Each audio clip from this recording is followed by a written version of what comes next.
आज हम एक ऐसी कहानी में उतरने वाले हैं जो सुनने में किसी साइंस फिक्शन जैसी लगती है, लेकिन है बिल्कुल सच। ये कहानी है जमीन पर पड़े पहले कदमों की। ये कहानी है उन पहले रीढ़ की हड्डी वाले जानवरों की जिन्होंने पानी को अलविदा कहा। ये एवोल्यूशनरी हिस्ट्री की सबसे बड़ी और सबसे दिलचस्प पहेलियों में से एक है। सोचिए, पानी में तैरने के लिए बना एक जीव आखिर क्यों और कैसे जमीन पर चलने लगा। चलिए आज इस गुत्थी को सुलझाते हैं। जरा उस दुनिया के बारे में सोचिए जो आज से बिल्कुल अलग थी। ज्यादातर पानी ही पानी, उथले मीठे पानी के दलदल और नदियां थीं, लेकिन एक दिक्कत थी। मौसम बदलने पर सूखा भी पड़ता था और तालाब अक्सर सूख जाते थे।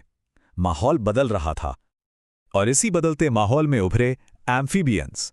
यही वो दिलेर जीव थे जिन्होंने पानी और जमीन के बीच का पुल बनाया और आने वाले सभी जमीनी जानवरों मतलब रेप्टाइल्स, पक्षियों और हम मैमल्स के लिए दरवाजा खोल दिया। तो ठीक है, अब हमारी तहकीकात शुरू होती है। एक जासूस की तरह हम सबसे पहले उस खास मछली समूह को ढूंढेंगे जहां से एम्फीबियंस के विकास की कहानी शुरू हुई। इसे एक डिटेक्टिव केस की तरह देखिए।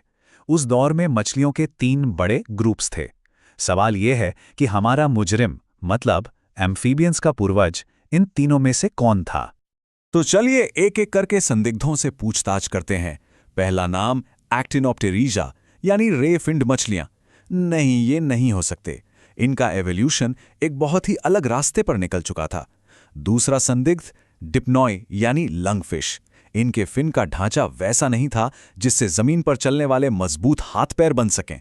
तो शक की सारी सुइयां एक ही तरफ घूम जाती हैं, हमारे तीसरे और मुख्य संदिग्ध पर, क्रॉसोप्टेरिजा, जिन्हें हम लोब फिंड मछलियां कहते हैं। और इनको हमारा मेन सस्पेक्ट बनाने के पीछे जो सुराग हैं वो कमाल के हैं। पहला सुराग, इनके फिन्स। ये कोई मामूली पंख नहीं थे, इनके अंदर मजबूत हड्डियां थीं, बिल्कुल वैसी जैसी हमारे हाथों और पैरों में होती हैं। समझिए, ये भविष्य के अंगों का एक ब्लूप्रिंट था। फिर इनकी खोपड़ी की बनावट भी शुरुआती एम्फीबियन से काफी मिलती जुलती थी। और सबसे बड़ा सबूत, ये हवा में सांस ले सकती थीं, यानी पानी से बाहर जिंदा रहने की एक सुपर पावर इनमें पहले से ही मौजूद थी। तो अब जब हमें पता है कि हमारा मुख्य संदिग्ध कौन है, तो अब बारी है पक्के सबूतों की, यानी गवाहों की। और ये गवाह हमें मिलेंगे फॉसिल रिकॉर्ड्स में। और ये गवाह हैं ट्रांजिशनल फॉसिल्स। ये वो जीव हैं जो पत्थर में जम गए और हमें पूरी कहानी कदम दर कदम बताते हैं। ये दिखाते हैं कि कैसे एक मछली धीरे धीरे एक एम्फीबियन में बदल गई।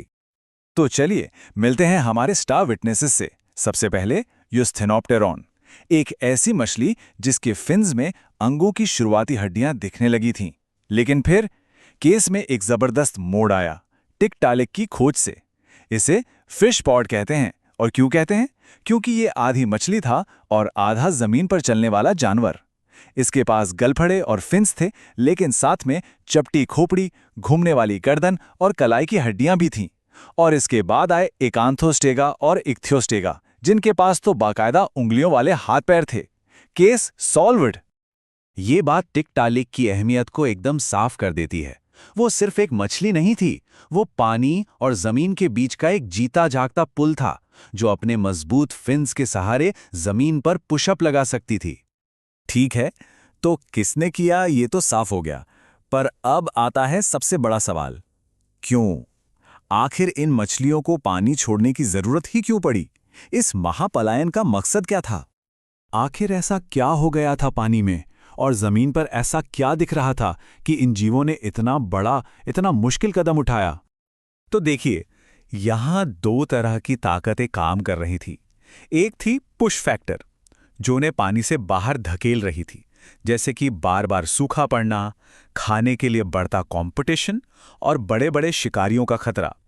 और दूसरी थी पुल फैक्टर, यानी जमीन का आकर्षण। जमीन एक खाली कैनवस की तरह थी, जहां कीड़े मकोड़ों और पौधों के रूप में ढेर सारा नया खाना था और शिकारी लगभग ना के बराबर थे। और वैज्ञानिक इसी को इकोलॉजिकल अपॉर्चुनिटी हाइपोथेसिस कहते हैं। मतलब जमीन पर आना सिर्फ एक मजबूरी नहीं थी, बल्कि एक सुनहरा मौका था, एक ऐसी अपॉर्चुनिटी जिसे एवोल्यूशन ने जाने नहीं दिया। तो अब तक हमने कौन और क्यों जान लिया। अब कहानी के आखिरी हिस्से में चलते हैं कि ये सब कैसे हुआ। मतलब वो कौन से बायोलॉजिकल चेंजेस, कौन से अडेप्टेशंस थे जो इस नए जीवन के लिए ज़रूरी थे। देखिए, जमीन पर जिंदा रहना सिर्फ घर बदलने जैसा नहीं था। ये तो समझिए पूरे शरीर को ही री इंजीनियर करने जैसा था। एक बिल्कुल नया बॉडी प्लान बनाना था जो गुरुत्वाकर्षण, सूखी हवा और जमीन की कठोरता का सामना कर सके। तो मोटे तौर पर 4 बड़े बदलाव हुए: चलने फिरने के तरीके में, सांस लेने के तरीके में, शरीर के ढांचे में और दुनिया को देखने सुनने के तरीके में। सबसे बड़ा और सबसे जाहिर बदलाव, फिन्स से पैरों का बनना। तैरने वाले पंखों को अब शरीर का वजन उठाना था, वो भी ग्रेविटी के खिलाफ। इसके लिए मजबूत हाथ पैर बने और कंधे और कूल्हे की हड्डियां सीधे रीढ़ की हड्डी से जुड़ गईं ताकि एक मजबूत फ्रेम बन सके। सांस लेने का सिस्टम भी पूरा बदल गया। पानी में घुली ऑक्सीजन को खींचने वाले गिल्स की जगह हवा से सीधे ऑक्सीजन लेने वाले लंग्स ने ले ली। और इतना ही नहीं, उनकी गीली स्किन भी एक तरह से सप्लीमेंट्री फेफड़े का काम करती थी और हवा से ऑक्सीजन सोखती थी। और हाँ, सेंसर्स को भी तो बदलना था। पानी में वाइब्रेशंस महसूस करने वाले सिस्टम की हवा में कोई जरूरत नहीं थी।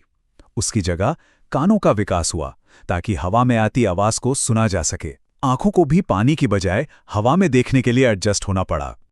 लेकिन इतने सारे बदलावों के बावजूद एक धागा था जो उन्हें वापस पानी से जोड़े हुए था। अंडे देने के लिए उन्हें वापस पानी में ही लौटना पड़ता था।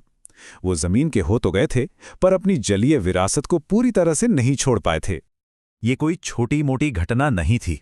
ये विकास के इतिहास का वो एक पल था, वो एक बदलाव जिसने धरती पर आगे आने वाले हर रेप्टाइल, हर पक्षी और हर मैमल के लिए रास्ता बनाया। सब कुछ यहीं से शुरू हुआ। तो पानी से बाहर ये जो पहला कदम था, वो सिर्फ जिंदा रहने की जद्दोजहद नहीं थी, वो एक अवसर को लपकने की कहानी थी। ये हमें सोचने पर मजबूर करता है कि आज हमारे समय में वो कौन सी नई दुनियाएं हैं, कौन से नए अवसर हैं जो खोजे जाने का इंतजार कर रहे हैं।